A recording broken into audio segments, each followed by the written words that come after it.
Right, now, further to my work previously on getting the door latches attached, I actually managed to find, in a pile of rubbish, the original door operating rods. Two of them, together with another of these things. So I've now got two of these, and what I now realise is that the rod is expected to work at an angle, and this is confirmed. This is the door locking rod.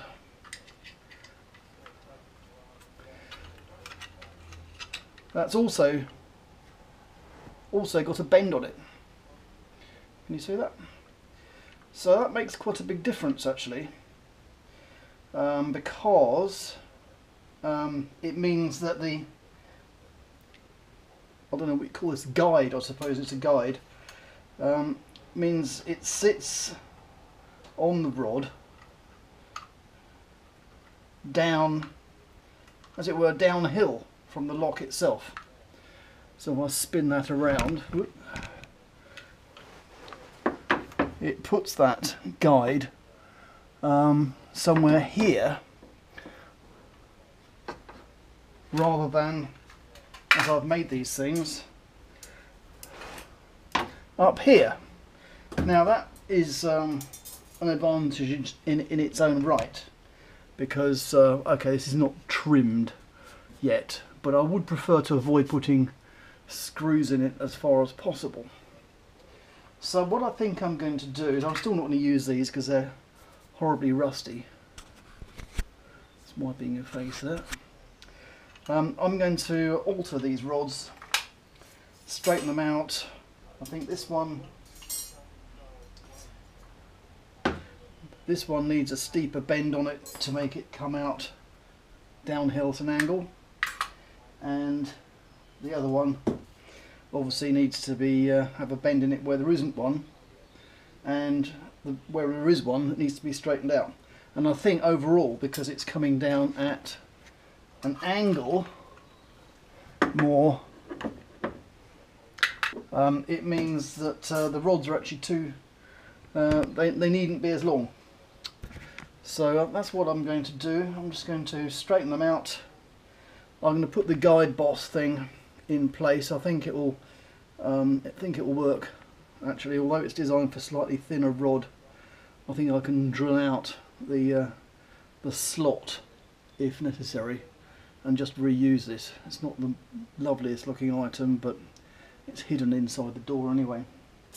I'm going to make this rod, I'm going to make it look like this one, and this rod I'm going to make it look like this one. Back in the garage after a interesting weekend at Retro Rides in Goodwood. But now we have to come back to the projects which are still requiring some projecting. Is that the word? Anyway, I'm having another look at the door latches on the Gilbern. Now I'll just say that these are Mark II door latches, and the handles on the outside look like this, and this bit does not move. There's a flap in here which you won't be able to see, which you pull on to unlock the door. I had them remade because the other ones were extremely rusty and unpleasant to touch. But the thing I'm paying some attention right now to is the action on the inside.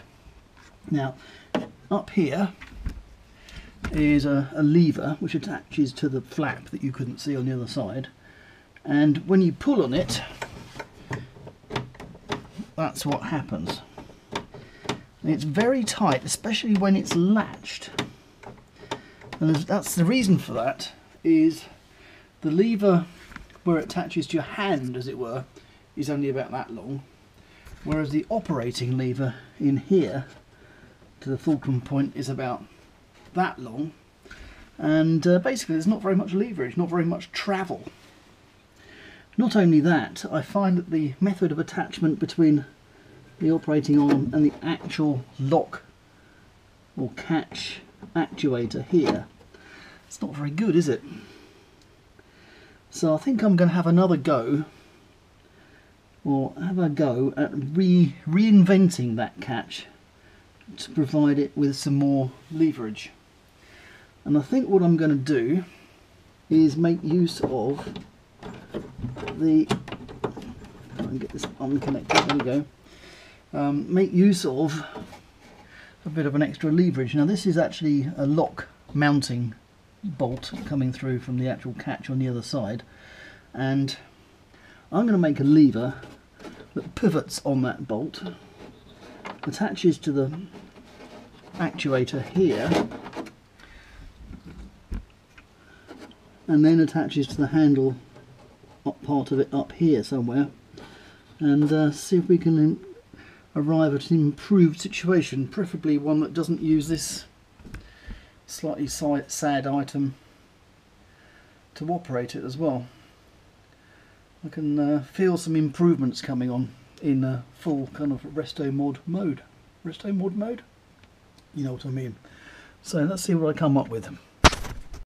Right, so this is what I've come up with in my cardboard aided design. Is a, I hope you can see it, is a lever, well, it will be a lever which goes up and down there, pivoting on the outside. Obviously it needs to be an attachment point to the actuator there, and that means that the handle can be attached downwards over here, shortening this arm and therefore reducing the leverage against you, as it were. So this at the moment amplifies the effort required on your fingers, and by shortening that arm there, it will reduce the amount of effort and increase the amount of travel, and I think it will be a bit neater as well. So I just need to make this in metal and provide a little hook thing to attach across there to the original actuator, perhaps I should say, and yeah, we'll have to see about that. So, fabrication time. Right, so here's my paper template which I've sketched out on this piece of angle. There's a bit of metal I had lying about basically, so I'm going to cut that out, and it will be, well, if it works it'll be great. If I need to make it out of something thicker, it's about 2.5mm. If it turns out it's a bit too flexible, then I'll remake it again, but this is quite handy, so I'm going to use that. I think because there is scheduled to be a small hole here, I might as well drill that first. Right, I've drilled my hole out, and if you're very, very observant, you might have noticed this isn't the same template, because guess what, I had to go at drilling the hole out on the other side and I drilled it too big. Oh well, at least that's all I did, it was just a hole. Anyway, I'm going to cut out the rest of it now. Put my mask on.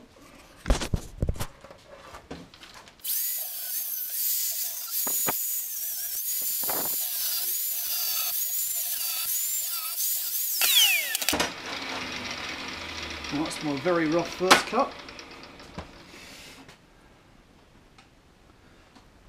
Ooh, and it's a bit hot.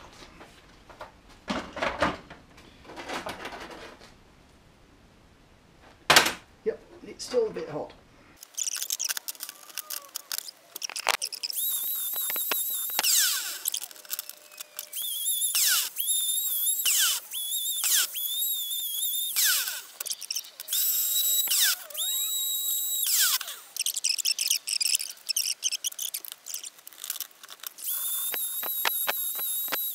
Right, let's see how this looks. So that's my lever. Now it does need to pull on this up here rather than pushing down on that one. So I need a little hook to go over the top instead of this thing. But then when I've done it, this big long arm here will provide the leverage to pull down on that from a shorter version of this handle. I think that's good enough for a trial. Might need slimming down a bit further, possibly.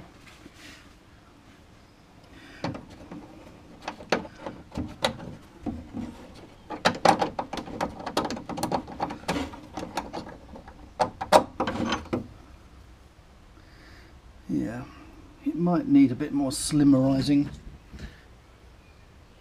Perhaps I shall just do that. Or perhaps I shan't bother, actually. I'll just do the hook thing and do any finessing at the end, right indeed at the end. Okay, so this is how I envisage the hook thing working. I'm going to weld it on the opposite side because there's a bit of clearance, considering that this thing is attached via a nut and bolt which sits under it. So that seems about right, and that distance is about right. And I can line it up with the red marks from the pen that I just used.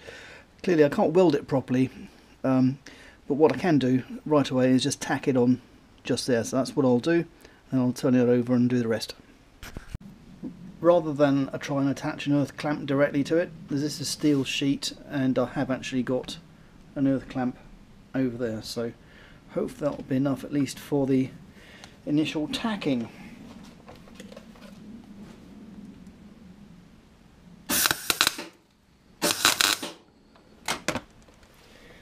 Okay. Yeah, that still looks alright, except that I don't want this piece down here, so I'm going to have to turn it over and weld it on the other side, then I can slice that piece off. So, same process. That should do it. And now I'll slice the rest of the rod off to give that clearance.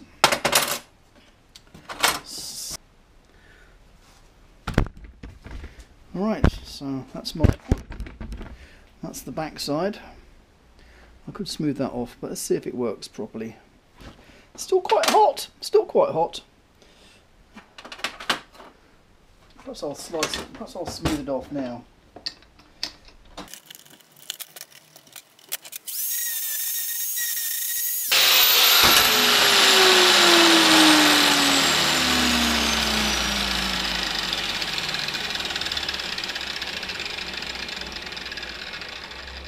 Okay, looks quite promising. Let's see if it does the job. Now, as I suspected, I can't actually get that to engage on both the catch and the fulcrum point at the same time, because the bolt here won't let me waggle enough. So I'm going to have to wind that bolt out again.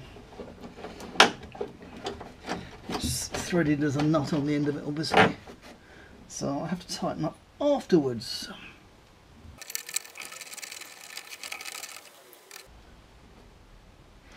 Okay, let's see how that looks then.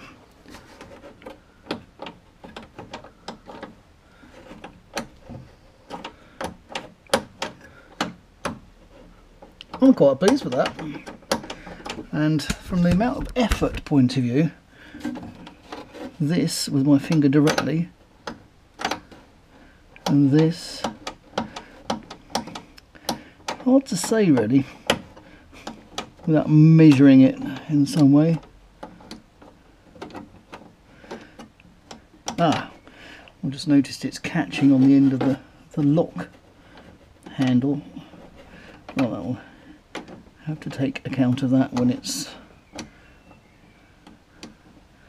trimmed, needs a little bit taken off. But that looks rather good, actually. There, a little bit of clearancing.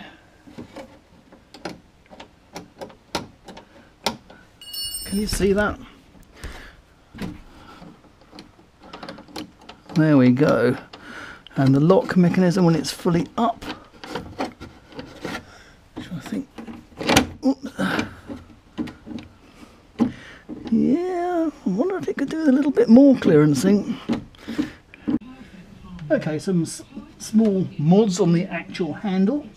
So if you remember, this piece was coming right out here before, and now I've altered it so that it bends the other way, and in fact bends back on itself.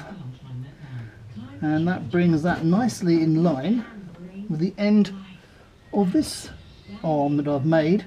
So I just need another one of these rods of the correct length, and also need a hole in this. So I shall just do that. Well, there you go. In fact, it works so well, I wonder if it's a bit too well, because it has a tendency to stay down, as if it needs a spring to pull it back up again. And there we have it. Spring attached to another one of the mounting bolts, the handle. And then we have a nice and springy handle. Yeah, I can't help feeling quite smug about that. And finally, proper proof of the pudding. Here is the, it's locked, right? And brilliant. So I estimate that the travel on the handle here is treble, maybe 4 times what it was before. And that makes a massive difference. Also, the door is catching slightly. There's a little bit further adjustment needed on the actual latch frame hinge, but the handle itself, that is a dramatic improvement. Well done me. Okay, so I'm now working on the other side of the car, and this is what I've come up with. Slightly improved in as far as the locking, the key lock mechanism, which is here with this thing, which I need to retrofit on the other side. I'm very pleased with my improved door handle mechanism, but I do have a remaining problem which I'm not sure what I can do about it. So here's the internal lock, which works as it should, and you can see it in operation over here. But when I apply voltage to the motor, I think you can see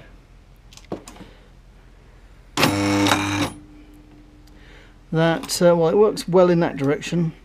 It's the other direction. We go fully up. It's not really strong enough to force the mechanism all the way up. So yeah, not sure what I can do about that. I mean, conceivably I could lengthen this arm to give it a bit more leverage. That's one idea. There's obviously some friction. The operating rods from the handle up here, there is some friction along the door. There's a guide inside that holds the run of the rods. Unclear to me at the moment whether that is the source of the problem, but yeah, a little bit of a remaining issue. So yeah, I shall have to think about that. But anyway, here's my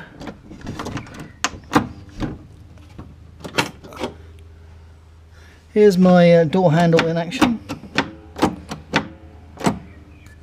which I'm very pleased with. So the door opening mechanism is vastly improved over the original Gilbern, with this operating lever here, and a big increase, I don't know if you can see that, in the amount of movement on the flap there, which is doing the mechanism up there. Very pleased with that. So the problem with the locking mechanism is separate from the door handle, and it's well, I suppose it is because this motor isn't powerful enough, but the only question in my mind is, why is it taking so much effort? I mean, you can feel, if I take the light over here, when I move this by hand, yeah, you can actually feel there's quite a big amount of effort, and by the sound of it, the effort I can feel up here is the effort of forcing the motor.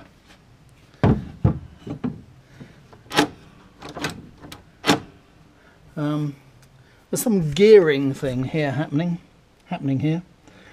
Yeah, a bit uncertain about that. Right, it's been a while since I've managed to put a video out on this subject, because there's been a lot of fiddling around, let me tell you. Several goes, bit of a delay, bit of a Jubilee weekend, and other things. So anyway, this is where I'm at. This is my latest version of the Invader door lock mechanism, and as you may remember, it's changed a bit, and in particular this arching arm here. Quickly coming back at this for a detail insert, because I'm aware that some of my videos were a little bit obscured by my head and things like that. So just a quick look about how these locks, originally this one from a Maxi, but I believe it may well have been used on other things as well, so slightly earlier than you would have found on a Metro, for example. And the mechanism works as such. So we have this little lever here, which is the door opening latch. See that? That's quite stiff on the thumb actually, which is why the leverage was a bit of a problem. So anyway, that's the bit that opens the lock from the inside. This is the security lock, the key lock if you like, which prevents that from going down, so you can see how that works. And it's linked together on the other side so that you get action from both sides of the door, and similarly on the inside of the door, if you want to open the door, you pull on this lever. So this is how it all works. The travel is all quite small, but I believe they changed this not long after, so that's why I guess, because it's just a little bit stiff and difficult to get the leverage right. Anyway, so there's that, and my initial idea as to how to get the leverage to improve was to use, I think I've got the wrong-handed, yeah, I've got the wrong-handed thing here. Never mind. Basically, it hooks on a bolt coming through here, hooks on the lever, and when you pull down on it, it operates the lock, and that gives a big advantage actually. But my Mark II version of that same lever, because I found there was a problem with the locking mechanism getting in the way basically. So you put this through here, and now it's not quite able to go up enough. So my Mark II version of that lever was actually to put it on the other side, so it goes over the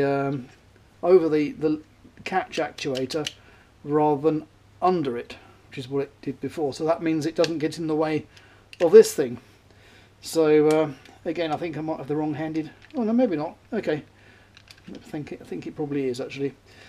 Anyway, I hope you all get the point, because obviously the two locks are each side of the car are mirror images of each other.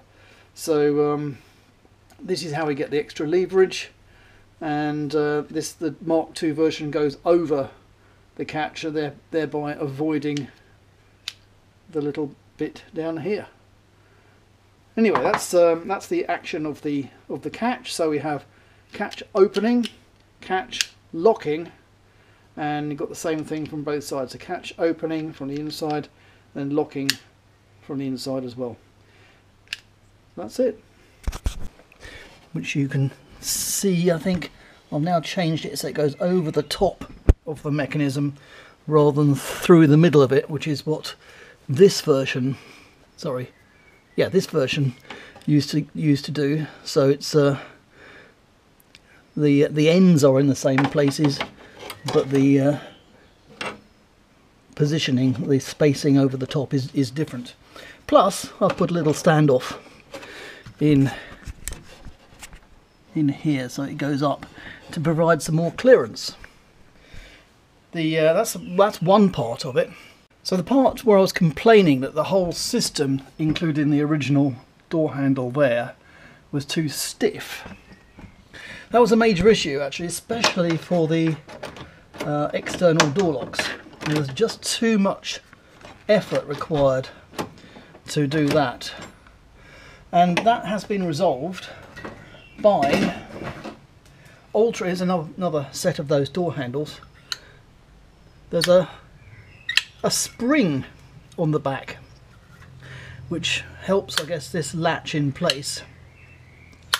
But there's a lot of load on that, and that's the source of much of the additional friction. So rather like this one, I've removed that spring, which now moves freely. So here's my door lock motor, which goes that way, goes down, and this way it goes up. And this little lever here is what the actual lock requires to operate it, this little tiny one here. And so that's up, and that's down, complete with the appropriate movement on the door flap, on the lock flap, which is open and then closed as it is. And not only that, we have the external door lock working, and this is the free play here, which allows the door to return to center, and that's the way that works. So we have everything. We have operation by internal lock. We have operation by external key, and we have operation by remote control.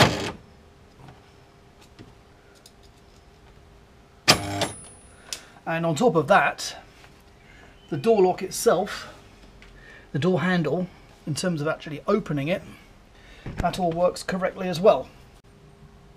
And just to prove it still does work, I shall demonstrate the handle working, and that's my pretend door jam thing. So it locks and then it unlocks, and the locking that is currently unlocked. I shall now lock. Is my door shut or is it open? No, it has to be locked, of course. Shut before you can lock it. Right. So the door is now shut according to where the catch is. And now when I try to open it with the handle, nothing happens. Which of course is exactly what you want. So, yeah. That is it. Could do with some paint. Need another one made as a mirror image. And that should be that. Wow, this has taken a long time.